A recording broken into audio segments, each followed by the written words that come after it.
अस्सलाम वालेकुम। आज मैं आपके सामने जो है मुस्लिम रिप्रेजेंटेशन के बारे में बात करूंगा। मुस्लिम रिप्रेजेंटेशन का मतलब ये है कि इंडिया में रहने वाली मुस्लिम कम्युनिटी अलग अलग शोबों में, अलग अलग एरियाज में हमारा रिप्रेजेंटेशन क्या है। जैसे आप लोग जानते हैं कि जो सेंसस 2011 में हुआ था, उस सेंसस के मुताबिक मुसलमानों की तादाद इंडिया में परसेंटेज वाइज 14.2% है।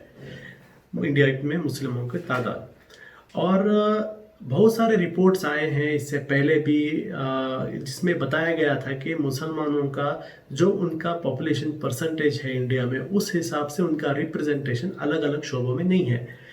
जो सबसे ज़्यादा डिस्कशन में आया था एक रिपोर्ट, वो सचर रिपोर्ट था, जस्टिस राजेंद्र सचर रिपोर्ट, जिस रिपोर्ट को 2006 में रिलीज़ किया गया था। मनमोहन सिंह जब प्राइम मिनिस्टर थे, उनके अंडर एक हाई लेवल का कमेटी बैठाया गया था, और उस कमेटी का फाइंडिंग ये था कि इंडिया के जो मुसलमान हैं वो हर शोबों में जो है अपने रिप्रेजेंटेशन से पीछे हैं।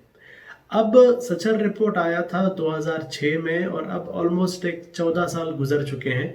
उसके बाद बीच में जो है यूपीए की जो आखिरी साल था, उस वक्त और एक रिपोर्ट भी बनाया गया था, कुंडू रिपोर्ट जिसको कहते हैं। उस रिपोर्ट का मकसद ये था कि सचर रिपोर्ट के बाद हालात क्या हुए हैं वो बताने के लिए, लेकिन वो रिपोर्ट कभी पब्लिश नहीं किया गया। लेकिन उस रिपोर्ट में भी बात ये क्लियर है कि सचर रिपोर्ट के बाद ऑलमोस्ट एक 8 साल के बाद भी जो है कुछ भी हालात नहीं बदले। जो सचर रिपोर्ट में जो रिप्रेजेंटेशन था वही रिप्रेजेंटेशन उसके बाद भी है। अभी आपके सामने मैं कुछ नए चीज रखूंगा जिससे आपको पता चलेगा कि रिप्रेजेंटेशन की हालत क्या है। हम शुरू करते हैं इंडिया के टॉप इंस्टीट्यूट से। जो मैनेजमेंट के जो टॉप इंस्टीट्यूट्स होते हैं, जिसको इंडियन इंस्टीट्यूट ऑफ मैनेजमेंट कहते हैं, IIM Ahmedabad, IIM Bangalore, IIM Calcutta, इनमें अगर आप देखेंगे, इनमें जो टॉप बोर्ड ऑफ गवर्नर्स हैं, टॉप बोर्ड ऑफ गवर्नर्स में कई जगह 15 है, कई जगह 14 है। ये टॉप बोर्ड ऑफ गवर्नर्स में मुसलमानों का रिप्रेजेंटेशन 0 है, एक भी नहीं। IIT Bombay, IIT Delhi, IIT Madras में भी अगर आप देखेंगे, इनके भी टॉप बोर्ड ऑफ डायरेक्टर्स में और बोर्ड ऑफ गवर्नर्स में अगर आप देखेंगे, मुसलमानों की तादाद 0 है। अगर आप उसके बाद दूसरे काउंसिल्स देखेंगे, जैसे चार्टर्ड अकाउंटेंट्स का जो आईसीएआई काउंसिल होता है, उसमें अगर आप देखेंगे 40 रिप्रेजेंटेटिव होते हैं उस काउंसिल में, 40 में मुसलमानों का परसेंटेज है 0। जेएनयू अगर आप देखेंगे, जेएनयू का जो एग्जीक्यूटिव बॉडी है उसमें 23 लोग हैं, 23 में मुसलमानों की तादाद सिर्फ 2 है। उसी तरीके से आईआईएससी बैंगलोर अगर आप देखेंगे, Indian institute of science Bangalore, उसमें भी टॉप काउंसिल में 19 लोग हैं, 19 में मुस्लिम 0 हैं। अगर आप एम्स, जो दिल्ली का सबसे बड़ा एक गवर्नमेंट रन मेडिकल इंस्टीट्यूट है, उसमें अगर आप देखेंगे, उसके गवर्निंग काउंसिल में 13 लोग हैं, 13 में मुसलमान 0 है। ये हुआ इंस्टीट्यूट्स का। अभी अब हम देखेंगे जो इंटरनेशनल कंपनीज होते हैं जो इंडिया में काम कर रहे हैं। इंटरनेशनल कंपनीज जैसे हिंदुस्तान यूनिलीवर है, या फिर नेस्ले है, पेप्सिको है, मैरिको है, कोलगेट पामोलिव है। ये जो टॉप इंटरनेशनल कंपनीज जो इंडिया में काम करते हैं, इनकी भी अगर आप टॉप बॉडी देखेंगे, चंद में बोर्ड ऑफ डायरेक्टर्स देखेंगे, चंद में 10 हैं, 14 हैं, 12 हैं, इन सब में मुसलमानों का रिप्रेजेंटेशन 0 है, एक भी नहीं, 0।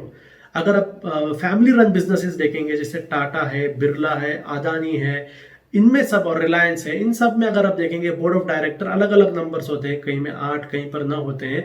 इन सब में मैक्सिमम हर जगह जो है मुसलमानों का रिप्रेजेंटेशन 0 है। सिर्फ रिलायंस में ही जो है 14 में एक डायरेक्टर मुस्लिम है, बाकी हर इसमें 0 है।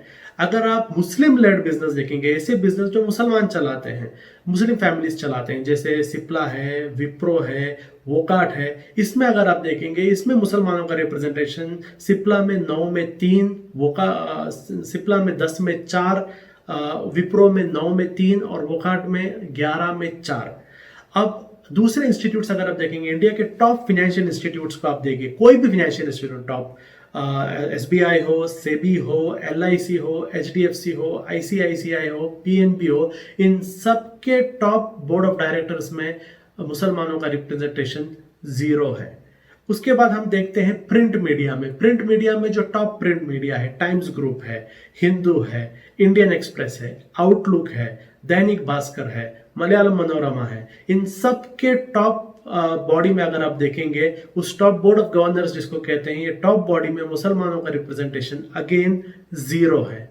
न्यूज चैनल्स में अगर हम देखेंगे, top channels India Today, Times group, NDTV, Republic, Zee news, ABP, इन सब में अगर आप देखेंगे मुसलमानों का रिप्रेजेंटेशन अगेन टॉप बॉडी में 0 है। सिर्फ CNN, IBN जो नेटवर्क 18 के अंडर आता है, नेटवर्क 18 में अगर आप देखेंगे एक टॉप बॉडी में एक रिप्रेजेंटेशन मुस्लिम्स का है, क्योंकि वो भी रिलायंस के अंडर आता है और रिलायंस में भी एक मुस्लिम है टॉप बॉडी में। अभी हम देखते हैं गवर्नमेंट के जो टॉप जो PSUs होते हैं, जो गवर्नमेंट पब्लिक सेक्टर यूनिट्स होते हैं, पब्लिक सेक्टर्स मतलब ONGC, Indian oil, power grid, coal India, GAIL और पावर फाइनेंस, इन सब में अगर आप देखेंगे, सब में टॉप बोर्ड ऑफ डायरेक्टर्स में मुसलमानों का रिप्रेजेंटेशन 0 है। सिर्फ HPCL जो है, जो PSU है गवर्नमेंट का, HPCL में 10 में 1 मुसलमान है। अब हम पॉलिटिक्स में आएंगे, रिप्रेजेंटेशन में। पॉलिटिक्स में देखिए, हाल ही में 2-3 अगर आप इलेक्शंस देखेंगे, लोकसभा देखेंगे, 2014 का जो लोकसभा था उसमें मुसलमानों का रिप्रेजेंटेशन जो है 23 था। यानी अगर आप टोटल 543 में इसका परसेंटेज देखेंगे 4.2% है। और अगर आप अभी का 2019 का इलेक्शन देखेंगे, उसमें मुसलमानों का रिप्रेजेंटेशन 4.9% है, यानी सिर्फ 27। अब स्टेट वाइज अगर आप देखेंगे, थोड़े ऐसे स्टेट्स हैं जहां पर अब मुसलमानों का पॉपुलेशन ज्यादा है, मतलब ज्यादा मतलब दूसरे स्टेट से कंपैरेटिवली ज्यादा है, वहां पर मुसलमानों का रिप्रेजेंटेशन अगर आप देखेंगे, आसाम 34% मुस्लिम्स है, लेकिन मुसलमान MLA का परसेंटेज अगर आप देखेंगे 22% है। वेस्ट बंगाल अगर आप देखेंगे 34.2%। केरला अगर आप देखेंगे, केरला में मुस्लिम परसेंटेज 26% तक आता है। मुस्लिम MLAs अगर आप देखेंगे 20% है। यूपी में अगर आप मुस्लिम परसेंटेज देखेंगे 19.3% है और मुस्लिम MLAs सिर्फ 5.7% है। बिहार में मुस्लिम परसेंटेज 16.9 है, MLAs 9.9 है। और वेस्ट बंगाल में अगर आप देखेंगे, मुस्लिम MLAs का परसेंटेज 20% है। और अभी की जो कैबिनेट अगर आप देखेंगे, ये बीजेपी गवर्नमेंट जो आई है, दो बार इनकी कैबिनेट हुई है, 2014 में और 2019 में। दोनों कैबिनेट में जो है सिर्फ एक कैबिनेट मिनिस्टर मुस्लिम रिप्रेजेंटेशन है, वो भी माइनॉरिटी अफेयर्स का। माइनॉरिटी अफेयर्स छोड़ेंगे तो और कोई भी मिनिस्ट्री में मुसलमानों का रिप्रेजेंटेशन नहीं है। और UPSC अगर आप देखेंगे, UPSC यानी जो सिविल सर्विस होते हैं, जिससे IAS, IPI, IFS top post में जो जाते हैं, उसमें भी सालों साल अगर आप देखेंगे, मुसलमान बच्चे जो ये क्लियर किए हैं, हमारा परसेंटेज बहुत कम है। इसमें आप 2010 से देखेंगे, 2010 में 2.4% टोटल में मुसलमानों ने कंप्लीट किया था। और 2018 में अगर आप देखेंगे 3.7% है टोटल कंप्लीशन मुसलमानों का। और पुलिस में भी अगर आप देखेंगे, पूरे इंडिया में पुलिस का जो सबसे टॉप पोस्ट होता है, एक स्टेट में सबसे टॉप पोस्ट होता है, उसमें भी पूरे इंडिया में अगर हम देखेंगे 0 है। और IAS में टॉप IAS पोस्ट जो होता है उसको चीफ सेक्रेटरी कहते हैं, यानी एक स्टेट गवर्नमेंट के अंडर एक चीफ सेक्रेटरी होता है। पूरे इंडिया के अंदर जो 37 चीफ सेक्रेटरीज में देखेंगे, उसमें भी मुसलमानों की तादाद 0 है। और सुप्रीम कोर्ट अगर हम देखेंगे, सुप्रीम कोर्ट यानी एक डेमोक्रेसी का सबसे बड़ा पिलर है। सुप्रीम कोर्ट के अंदर भी अगर आप देखेंगे, जो टोटल वहाँ पर चीफ जस्टिस हैं अभी 33 हैं, और पिछले 4 साल से अलग अलग नंबर से, लेकिन ये 33 में जो है सिर्फ एक सुप्रीम कोर्ट जज मुस्लिम है। और सेम शख्स सी अब्दुल नज़ीर, सेम शख्स जो है पिछले 4 साल से वो वही है, यानी सिर्फ एक ही रिप्रेजेंटेशन है सुप्रीम कोर्ट जजेस में मुसलमानों का। सिमिलर चीज़ अगर आप देखेंगे, इंडिया के अलग अलग कोर्ट्स में अगर आप देखेंगे, हाई कोर्ट्स में भी आपको रिप्रेजेंटेशन बहुत कम नजर आएगा। कहने का मतलब यह है कि देखिए, इंडिया में रहने वाली एक मुस्लिम कम्युनिटी 14.2% जिसका है, पूरे वर्ल्ड में अगर आप देखेंगे सेकंड नंबर में मुस्लिम पॉपुलेशन आती है, लेकिन इसका रिप्रेजेंटेशन इतना कम है।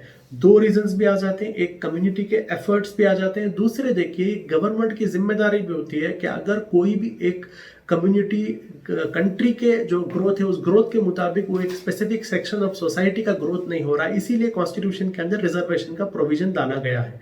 मुसलमानों के सिलसिले में अगर आप देखेंगे, आज तक जितने भी गवर्नमेंट्स हैं, उन्होंने मुसलमानों के सिलसिले में जो है स्कीम लाए, पॉलिसी नहीं लाए। स्कीम और पॉलिसी में फर्क होता है। रिजर्वेशन एक पॉलिसी होता है, बाकी ये जो अलग अलग चीजें आती हैं, स्कॉलरशिप, ये पूरे स्कीम होते हैं। तो ये सारे हालात अगर आप देखेंगे तो एक बात क्लियर है कि इंडिया में गवर्नमेंट को मुसलमानों के लिए एक पॉलिसी लेना जरूरी है, और वो पॉलिसी रिजर्वेशन का पॉलिसी है।